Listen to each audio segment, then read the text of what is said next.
Hello, Carrie from Oregon. Hello, Regina from Atlanta. We How have are a you gift with doing? us. I'm Yay! good. I'm good. How are you, my sister? I am wonderful. We Good. are having a great day in Atlanta, in Conyers, Georgia. On the East So, Coast and here from the West Coast, we have, as you can see, some sunshine and some Douglas fir trees out here in the backyard. yep, I love them. So today is episode 3 of Wine Sisters of the Vine, and we are so excited to have Lorraine Harrison from About Conyers, OTC Wine Festival, and Women in Business. This is one of my favorite conversations because Lorraine has a wealth of knowledge, and I just absolutely adore her. And we're going to go ahead and get started. And Lorraine, welcome to Wine Sisters of the Vine. Thank you for having me. We are focused on diversity and inclusion. And we are highlighting amazing people who are doing amazing things in their industry. And so marketing, even though we are wine sisters and we promote people in the wine and food and wine lifestyle industry, marketing is a huge piece to any business. And so when I thought about marketing, I thought about you. So tell us a little bit about your background and how About Marketing came to be. Okay. I think I'm an entrepreneurial junkie. I've either been on straight commission or had my own business pretty much my whole career. And each thing that I did led to the next thing. So I've had several businesses, and the About Marketing came actually. About Conyers magazine is what took me to About Marketing. I actually at the time owned a barter exchange, and I was looking for some places for my clients to advertise that was sort of more upscale than the normal shopper junk things. Right. And so there wasn't anything in the market, so I decided I would start one. And so I started the About Conyers magazine in 1999. No, is that right? It's been 21 years, whatever that is. And who knew when I started this little magazine that it would still be publishing 21 years ago, or 21 years later. And so in my barter exchange, one of the things I helped my customers do was to grow their business. And so then we added the magazine, and the magazine just took off. And a couple of years later, I had to decide I couldn't do both. So I sold the barter exchange and kept the magazine. And it has been part of the culture of Conyers for all these years. And my son jokingly said, you know, Mom only lasts about 5 years in anything because she gets bored. And but this has been, it's grown with the community, and I've been able to reinvent it and add things and so forth. So but part of what I've always done with it is I've added services based on what my customers needed. So we've added the About Boomers magazine, which goes to seniors, and we had billboards, and I do marketing reviews and just all kinds of things just because I had clients that needed it. Yeah. And so it's been fun, and I have really enjoyed being part of the community with these magazines. So I have to tell you a story. So I like moved to Conyers. Yeah, so I moved to Conyers 14 years ago, and I would get this little magazine called About Conyers, and I just loved it. Like, I couldn't wait every month to get it because there were all kind of articles and businesses in the community that I didn't know. And so I just loved my little About Conyers. Like, I lived to get this little magazine. and it's a small magazine. It's just so cute. And so I never thought I was gonna meet the person who was behind this thing that I love so much. And so when I think I was in like awe of Lorraine when I first met her, because I totally love my About Conyers magazine. And I think everybody in my neighborhood, they like, you actually met Lorraine. Oh, you actually met the person who does This is so Right. Yes. This is so silly. You're a publishing guru now. Well, that's, it sounds like you've made some pretty happy customers over 21 years, and similar to the kind of the wine industry where wineries, have to keep their customers happy too. There is a crossover between, marketing and wine. Is such a, Yeah. goes together for sure. So it'll be fun to see your insights and hear your insights, Lorraine, as we get going on this. Yeah. So Lorraine, can you tell me what you love most about your job and what you do? My passion. Well, there's Chef Yeah. Paula's in the house. Hey, too. Paula. Hey, Paula. Um, Hey, Paula. She's coming. So let's talk about your passion, Lorraine. all right. My passion is helping small businesses to grow and prosper. And I love doing that. I love working with companies and watching them grow and have a business that supports their family, and helping them to be more productive so they can have more time for life. And and part of it is selfish because we live in a community that I'm not planning to leave. And so part of helping small businesses to grow helps my community and helps make it a better place to live. And so, but that's what I like most. I love helping startups to help them get rolling, and so yeah, just helping businesses to grow and the relationships that you build. And so many of my customers are, my friends. They can't start as a customer, but they end up being friends. Well, yeah, and especially during this time of the whole coronavirus, and small businesses, they need your help for sure. I mean, it's nice that you have a support system for people in this time. So, thank you much. Yep, that's awesome. Hey, Paula, is it good? We can't hear you. You're muted. It looks like it's really good though. Yep, some good old cheese. So, Lorraine, what would you like to see for your business in the next 5 years? Where do you see that? Well, you don't know how old I am, but I'm pretty old. And you are matter. Doesn't matter. Yeah, you. But getting the question really got me to thinking, and although I want the magazines to continue because they do contribute to the community, but the whole women in business piece, right. I believe this was something that told me he wanted me to do, and just because of the way it happened, I didn't volunteer to have a TV show. I just opened my mouth one day and said, "Oh, I might like to do that," and then it was like, "Okay, let's go with it."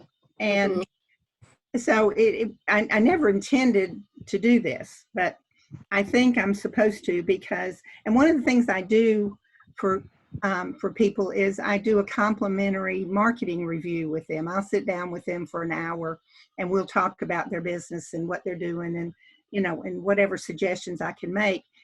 Well, eventually, there's only so much time, and, you can only do so much of that. And so part of what I want to do going forward is I'm about to, sometime this fall, it's gotten delayed because of the pandemic, but sometime this fall, I'm launching a Facebook group for women in business.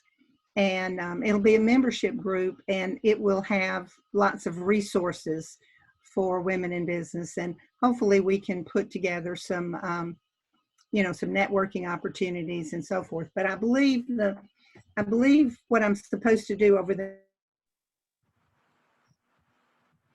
next few years is to grow the women in business piece. And I want to start back with my my interviews, hopefully by September. Of course, we're almost at September, but hopefully in the next month, I can, because I have a waiting list at this point for people that we had planned to do in the spring. And because of the pandemic, you know, we haven't done it, but I believe we can restart it. And I have a Women in Business magazine that publishes at our We3 Women's Conference in October. So I need to get my interview started, because each one of those women have an article in the Women in Business magazine. So I haven't got it all laid out exactly, but I believe that's the place that I'm supposed to be moving forward in the next few years. Well, that's great, Absolutely. because that brings us to our next topic, which is tasting some Tempranillo. Ah, wonderful. From the West Coast. We're going to taste this 2014 Tempranillo from a winery called Abasella.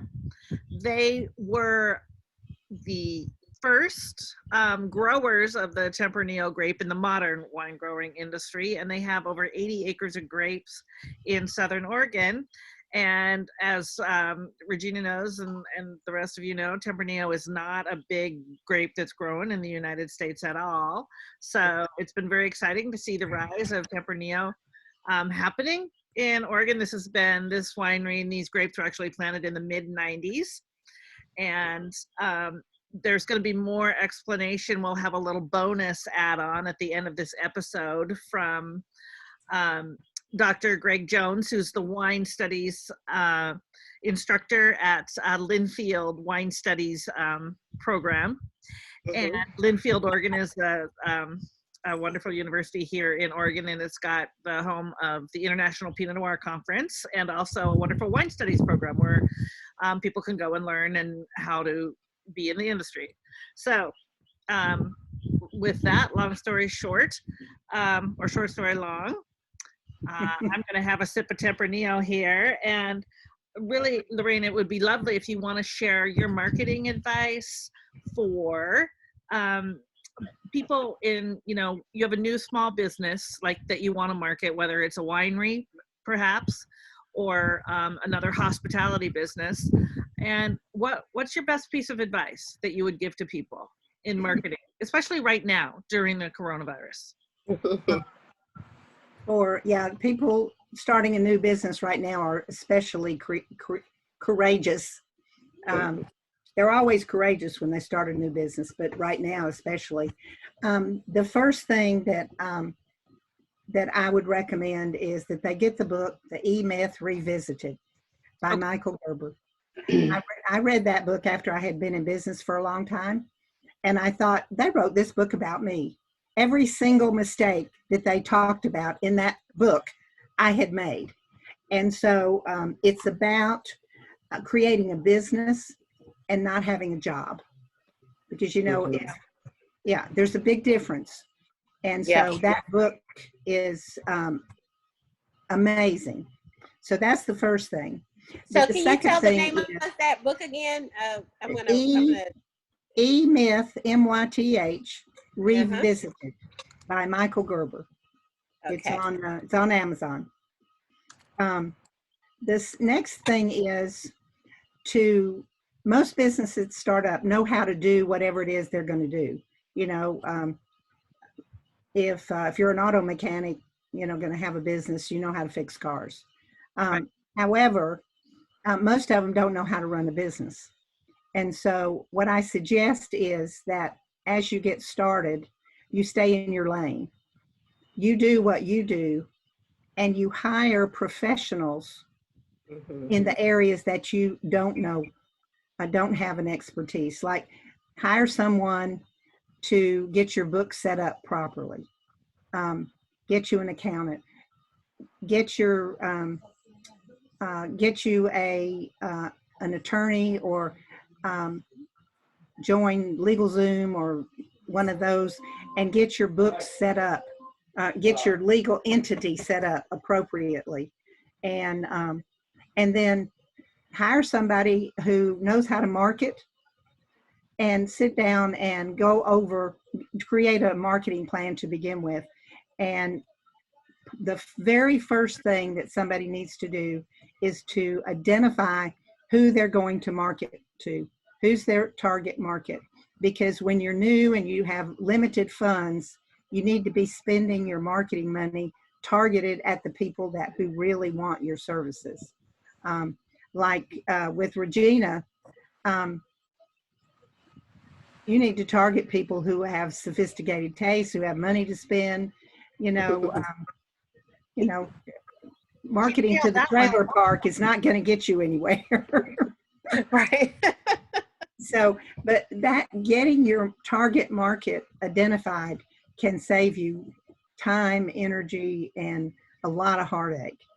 And then it always helps if you have some money in the bank so that you don't have to panic if sales don't go as you want them to.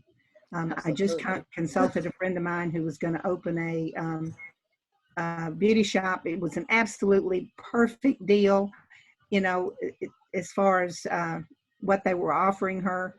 And she came back and said, we talked about it, and she said, I only have 3 months of money and COVID is here. And so she said, the time is not right. And so she's still saving her money. And, my guess is that spot will still be available when the first of the year, after she saves some more money, and maybe hopefully we can all get out and get our hair done. But that's right. Yeah. Hopefully, yeah. Here's to that. Here's to that. Okay. Right.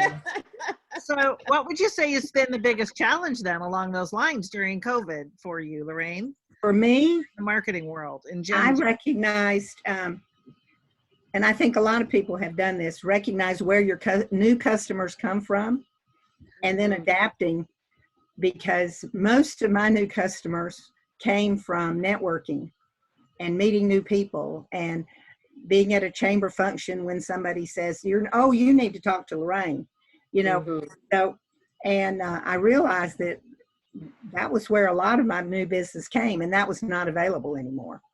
Right. So we had to pivot. So you have to pivot to a different. You have to pivot. That's like the word of the year.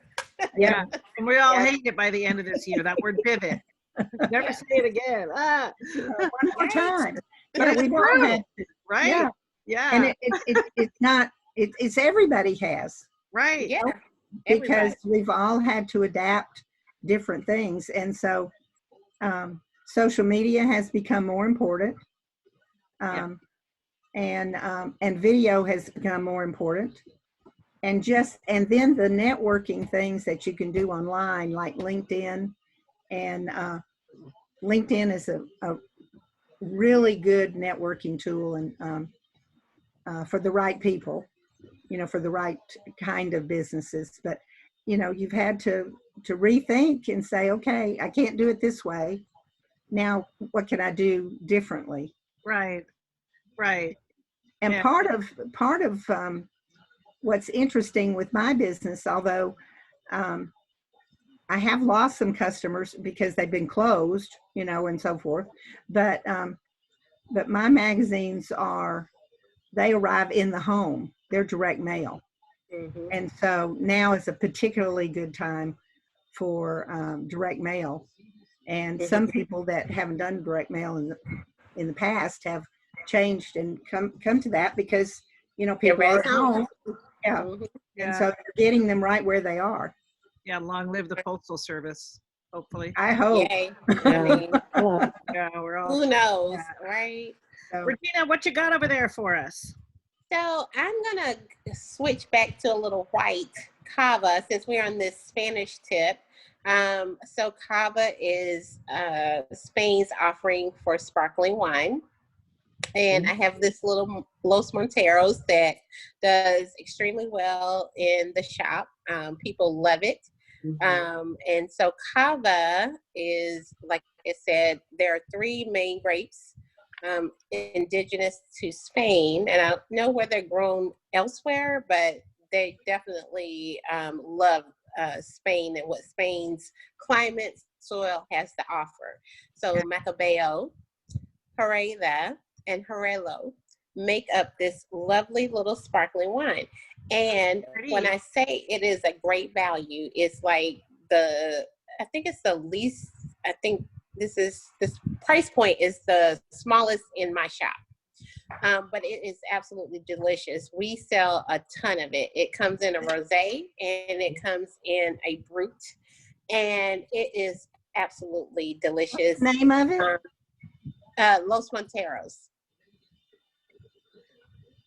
And so we sell a ton of it. And so if you are on your deck or on your patio, it cuts through this Georgia humidity like nobody's business. And you don't have to break the bank. I mean, you could buy a case of this if you want to. And you still, it's $9 in my shop. Oh my God. And so Cava is a great alternative if you don't want to open your $50, $60, $100 bottle of champagne. And it's Spain's offering for a sparkling, and it is absolutely delicious. I brought this wine in as someone suggested it. One of my customers suggested it, and I tasted it and I loved it. And I have been drinking Los Monteros. I mean, we can't keep it in stock. We really sell out of it literally every week. It's a lovely little deck sipper. No commitment. I mean, you can open it any day of the week and be happy. So cheers to a little Cava. Nice. Nice. Is this the wine to use for your mimosas? Yes, you can absolutely add a little juice to this because it is a brut, which is all of the residual sugar has been fermented out. And so it leaves a very nice dry base. And so if you want to add a little juice, you could for brunch mimosas. I'm all about a brunch. It is lovely. And we have great success with it. But Cava is something, I don't know that a lot of people are aware of, and it's such a great value. I mean, you should not, there are some Cavas that can go up into the $20 range, but primarily everything that you'll see is under $20. All right. I wish I didn't have to take an airplane to go buy that $9 bottle of Cava from your store. It's delicious. I'm only about 5 minutes from her. Yeah, it's really delicious. Yeah, you guys are gonna have to enjoy it for me. It looks wonderful. It's so refreshing. Yeah, if you chill it right, it's a beautiful thing. Yeah. Yeah. She has like a cult following during the pandemic when we had the initial shutdown, and they deemed Corks and Cuvée as an essential business. We really knew how essential it was. We're getting a lot of the people calling in and knowing that this is what they want and just ordering like bottles of it because the whole sheltering in place was like, wait, I'm going to be inside, so I'm going to need some wine. So it was, we have a cult following of that. Yeah. I love that. I love that support too, that community support, Regina has done a great job of positioning herself as a resource in this community. We were so excited to have her in Old Town, and she represents exactly the kind of retail stores we want to continue to attract. And then she made it to the Wine Enthusiast. I was so proud of her. I just think, okay, here's to Regina and the Wine Enthusiast. Absolutely. Yeah. I was shocked. That is success. Yeah. But I sit in the middle of town, so I really wanted to create a business that was respected and considered a part of the community, even though it's alcohol in a sense, but wine, but it's still, I wanted to be a part of the community. So I'm happy to be in Old Town, and I will fight to my last breath to keep my shop there because I love it so. We love having you too. Yes. Yeah. That's a testament. And that reminds me of our next question. Lorraine, if you could collaborate with anybody in the world, who would it be? Well, I had to think about that one too, but I came up with two. that I would love to sit down and pick their brain and have an opportunity to get to know them more. And one is Ruth Bader Ginsburg. RBG, love her. Don't we love her? Yeah. Oh my Yes, God. we love RBG. We love RBG. Absolutely. She's one. And part of the reasoning behind that is I have a granddaughter who's just going into college. And she's actually interned for me the last 2 summers. And she, RBG has influenced her tremendously. She wants to be an attorney, and she wants to concentrate on women's rights. Wow. And she and I went to see the movie together, and we went to see anyway, we've talked a lot about her. And the other one was Michelle Obama. Yeah. Both amazing. So, she's the classiest. She's an amazing woman. And Yeah.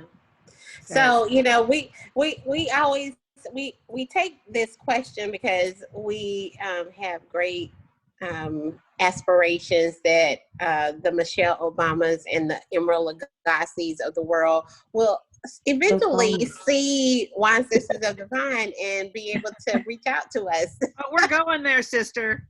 Yes, we are going. You guys are coming with us. We're gonna get the call. Shall I write her and tell her that I picked her as the person I wanted to? You should. You absolutely should.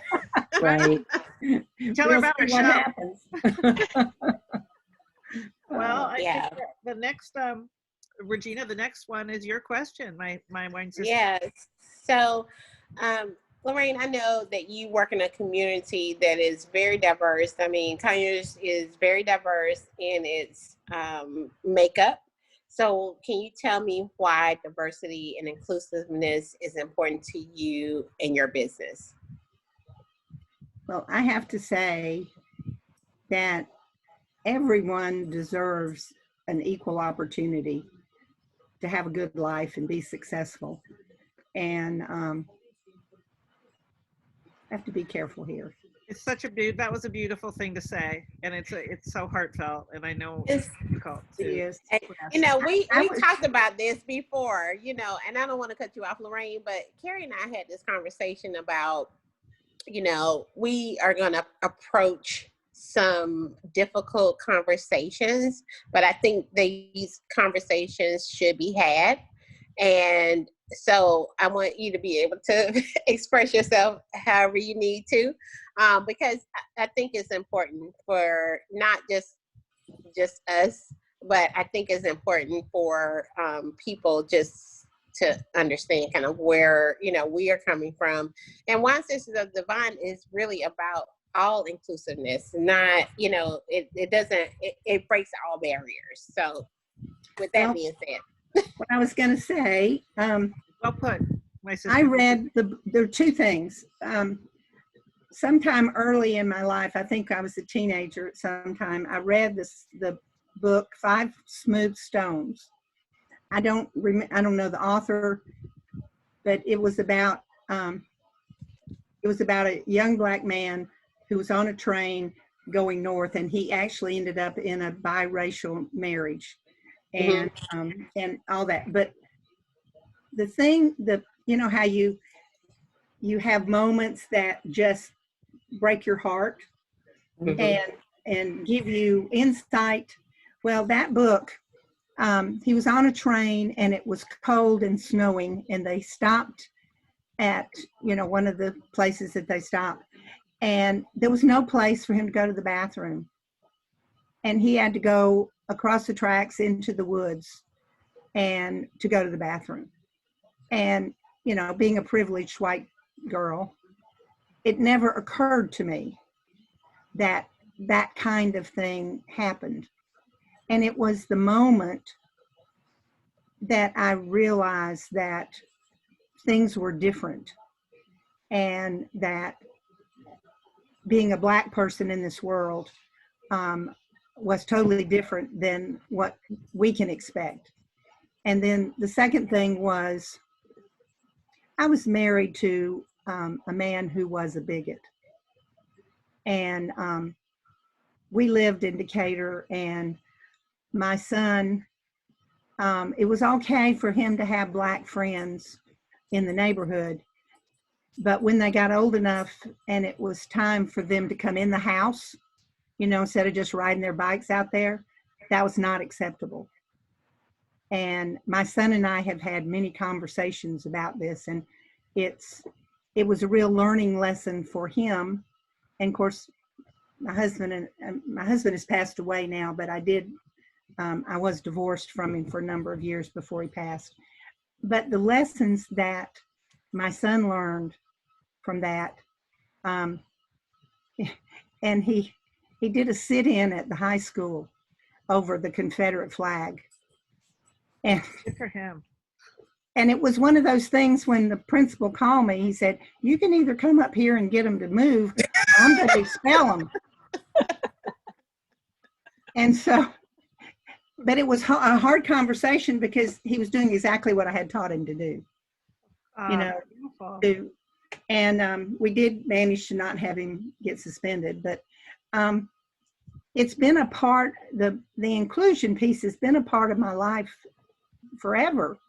And, you know, and now we have just as many black businesses as we have white businesses to work with. And I'm sorry, I'm guilty sometimes trying to think, now is that person black or what? You know, if you're real white skinned, I don't get it. It's not part of what I think about a person. About that. Yeah. You know, I just think about them as who they are and what they do and so forth. I don't think about they're black or white. And I have a friend that I've been places with, and she'll say, oh my gosh, we're the only white people here. And I hadn't noticed. You know? Yes. And it's funny because on Facebook the other day, Colin Powell, there was something about he and his wife. And I met the man one time at Leadership, Georgia at Fort Benning. I swear to God, I didn't know he's black. Because it's like, you know, he's very light skinned. Yes.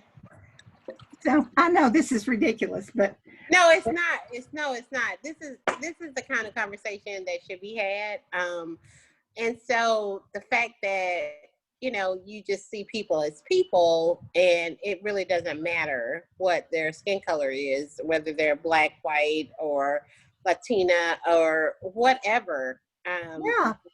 That was perfect. That's why Regina and I started this, Lorraine, to talk about this dialogue, because that's how Regina and I felt from our friendship from the start.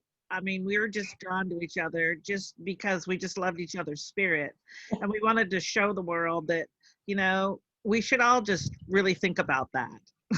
I agree. And look at people for, you know, what you see in their heart. And who cares what color their skin is? Right. You know? And if I can interject, I hope Lorraine is saying Come this. on in. Oh.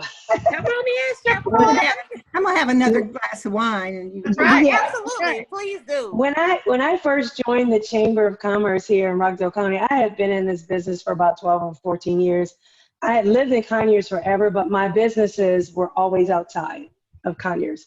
And about maybe 3 years ago, you know, it was on my heart to say, okay, I'm tired of driving everywhere to try to do business. Let me just focus on where I live. And you know, my sister suggested that I join the Rockdale, you know, just join my local Chamber of Commerce. And I did. I reached out to the person that was over membership, and she invited me to go to a luncheon. And Lorraine was actually one of the first people that I met. So I sat at the table, and we, you know, at the chamber, you know, we have our luncheons at a restaurant, and there's usually 4 seats to the table. And I happened to sit at Lorraine's table. She didn't know me from a can of paint. And so she asked me, she introduced herself. She said, I'm Lorraine Harris with About Conyers. She said, and who are you and what do you do? And you know how when you're in networking environments, people may ask you who you are, but they're really ready to just jump in and tell you what they do and what they can do for you. It was none of that. It was absolutely none of that.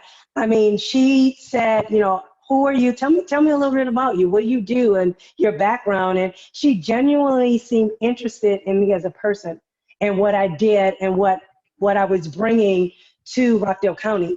And she told me about her leads group, and I immediately went to the group and actually joined. So I've been knowing Lorraine for about 3 years, and what she's saying in terms of everyone deserves to have an opportunity to be successful and to earn a living in whatever they do, and supporting that. I mean, she's not just saying that just because we're on this call. I You mean, know, she and I would lives say that every day. she I have to walks say the that walk. just Yeah, for that. Well, She that's walks, Douglas, she walks the walk. so So here. and talks the I am talk. been honored Yes. to call her a friend and, you know, a business colleague. So yeah. Or embarrassing me. That's why we're here to amplify the people like Lorraine who are wine sisters. You know, Absolutely. That's Sorry. exactly what we're here. there you go. Cheers. Do you have a And these are Tempranillo? people that are grinding every day who, you know, people, the world doesn't know. And I mean, Lorraine has, you know, she is a galvanizing kind of individual. She is like, Yeah. everybody loves her. She was Woman of the Year. Yes.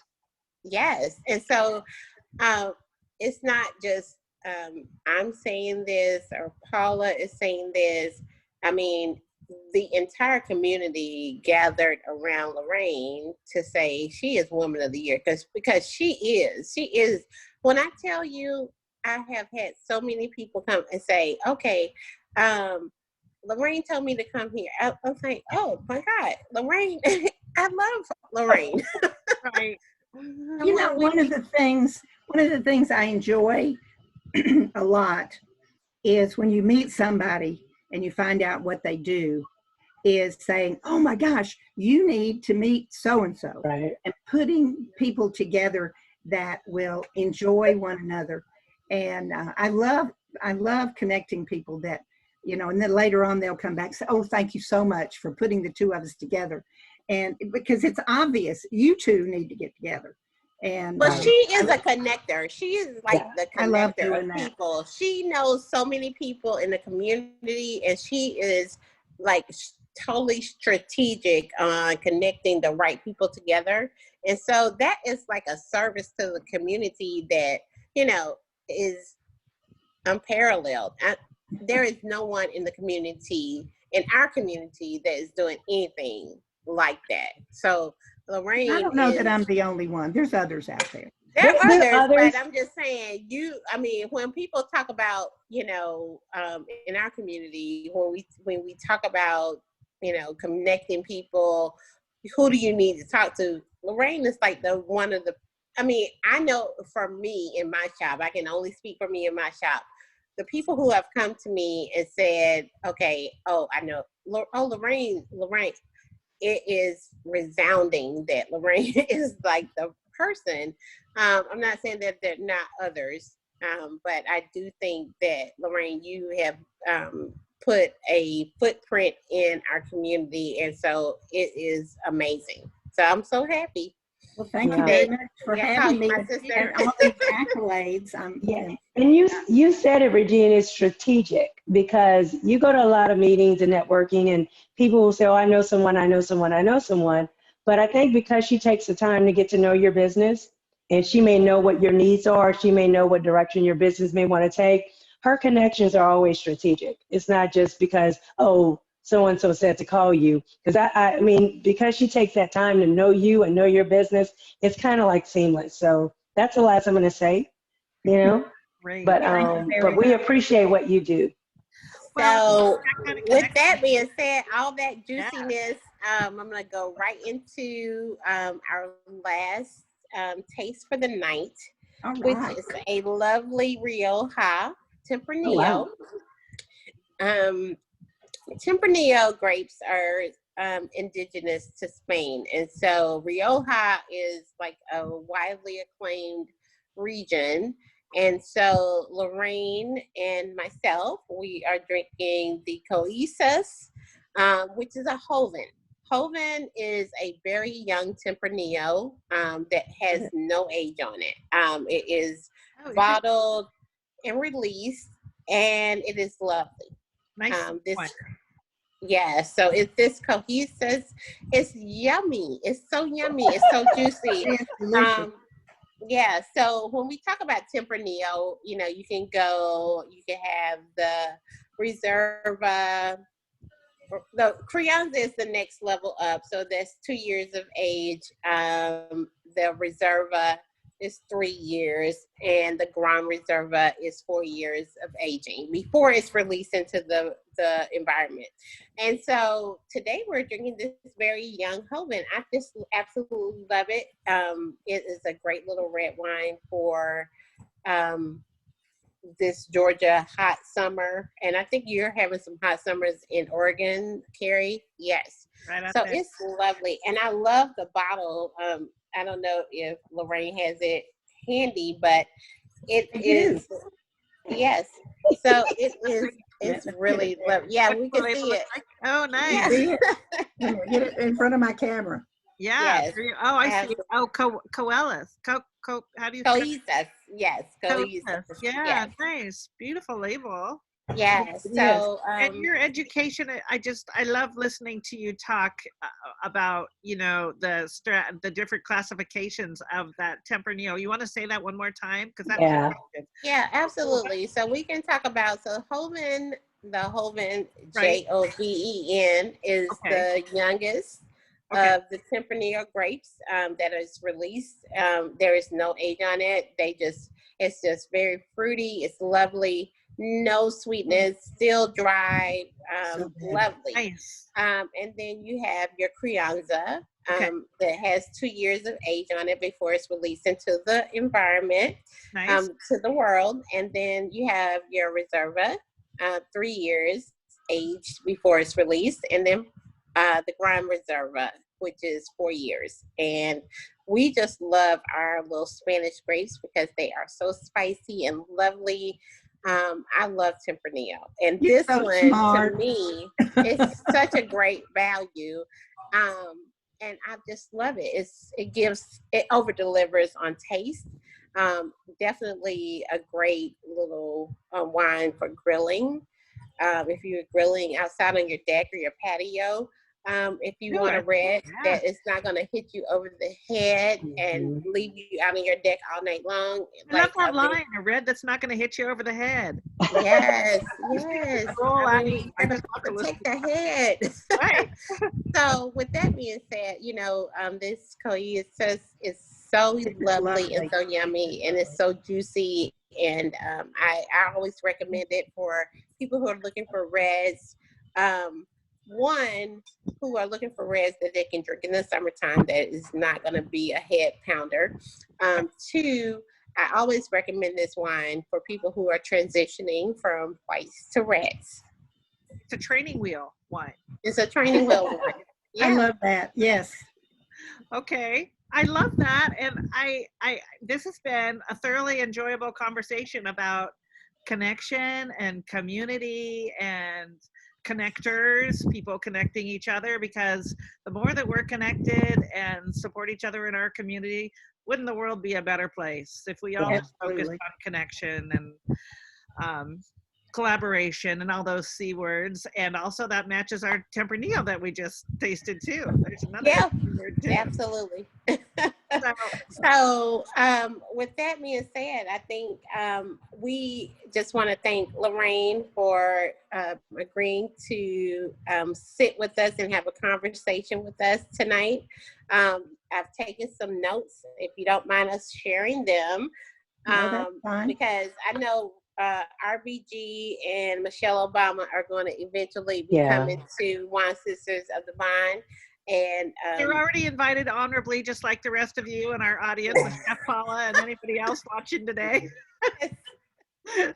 Well, I think we should all pray for RBG, because you know she has her issues, but we need her to stay around for a long time.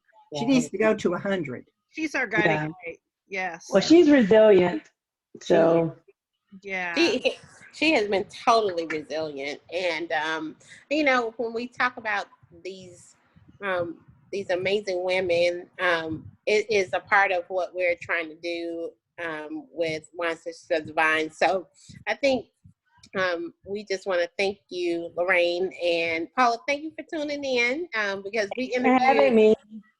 Chef Paula was in episode 2, right? Right. Yeah. I listened to it too. I really did enjoy it.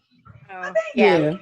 it was did. great. You both are. So with thank that you so being much for said, having me. oh, it was my pleasure. I mean, I think it's our pleasure. Oh, I'm so glad the connection between Carrie and two of my wine sisters. That's right. One from Oregon and one from here in Conyers, Georgia. I think how we move forward is connections and stories, and how we, you know, move forward with that. So, Right, and Love sending it, love it. a big thank you and hearty hope to see you soon from I'm sure we'll be Coast connected. to the East Coast. as Well, soon as we enjoy, can ladies. travel, we're gonna go visit Carrie in the vineyards. Yes, Yeah, we you are. will. Yes, you That are. works for Looking me. forward to All it. right, you all. Cheers. Thank you Cheers. for sharing See you today. here. Thank you.